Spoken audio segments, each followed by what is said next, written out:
हम लोग देख रहे हैं पिछले दिनों में जिस तेजी के साथ कोरोना के केस बढ़े हैं हमारे पड़ोसी राज्य विशेष रूप से महाराष्ट्र में, और महाराष्ट्र से तीन तरफ हम लोग लगे हुए हैं, और जिस तेजी से महाराष्ट्र में केस बढ़े हैं उसको ध्यान में रखकर और पिछले दिनों में इंदौर और भोपाल में जिस तेजी से केस बढ़े हैं उसको ध्यान में रखकर माननीय मुख्यमंत्री जी ने लोगों के जीवन की सुरक्षा को ध्यान में रखकर हमारे प्रदेश में कोरोना ना बढ़ पाए इसलिए नाइट कर्फ्यू अभी शुरू किया है, और अगर आवश्यकता पड़ेगी तो इससे आगे भी सख्त कदम सरकार उठाएगी। माननीय मुख्यमंत्री जी ने सभी से मास्क लगाने की अपील भी की है। मैं भी सबसे निवेदन करता हूं कि मास्क अगर आप लगाएंगे तो किसी भी हालत में आपको कोरोना नहीं हो सकता है, इसलिए सभी लोग मास्क जरूर लगाएं। बाकी सरकार सुरक्षा की दृष्टि से ये उपाय कर रही है। सर, आज प्रधानमंत्री जी भी चुनाव में हम लोगों ने जैसे ही इस्तीफा हुआ था उसके बाद से हम लोगों ने चुनाव की तैयारियां प्रारंभ कर दी थी। बीच में अनेक कार्यक्रम हम लोगों ने किए हैं। बीच में माननीय मुख्यमंत्री जी दमोह गए थे और दमोह को एक बहुत बड़ी सौगात दमोह मेडिकल कॉलेज का भूमि पूजन माननीय मुख्यमंत्री जी ने किया है, बजट में भी स्वीकृत हो गया है दमोह का मेडिकल कॉलेज। तो दमोह को एक बहुत बड़ी उपलब्धि भी सरकार ने दी है, और पार्टी की दृष्टि से हमारे वहाँ पर लगातार कार्यक्रम चल रहे हैं, दौरे चल रहे हैं, बैठकें चल रही हैं। हमारे सभी सेक्टरों का गठन हो गया है, सेक्टरों के प्रभारी बन गए हैं।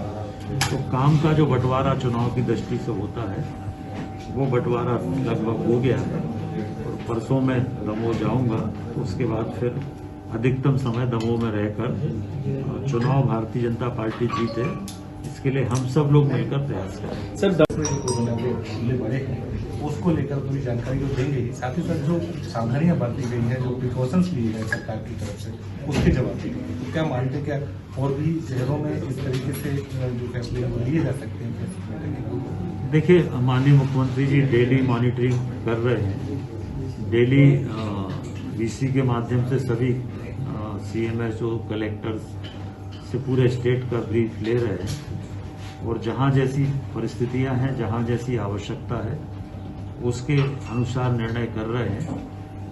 हमारी सरकार पूरी तरह से ये कोशिश कर रही है कि किसी भी स्थिति में मध्य प्रदेश में कोरोना ना बढ़ पाए, और इसके लिए जो जो प्रयास हो सकते हैं वो सारे प्रयास सरकार कर रही है। सर, दमोह चुनाव को लेकर अधिसूचना जारी हुई है, बीजेपी की क्या रणनीति है? उसका परीक्षण करेगी, उसमें जो आपत्तियां हैं उन पर सरकार देखेगी एक बार, और देखने के बाद फिर सरकार इसको फाइनल करेगी।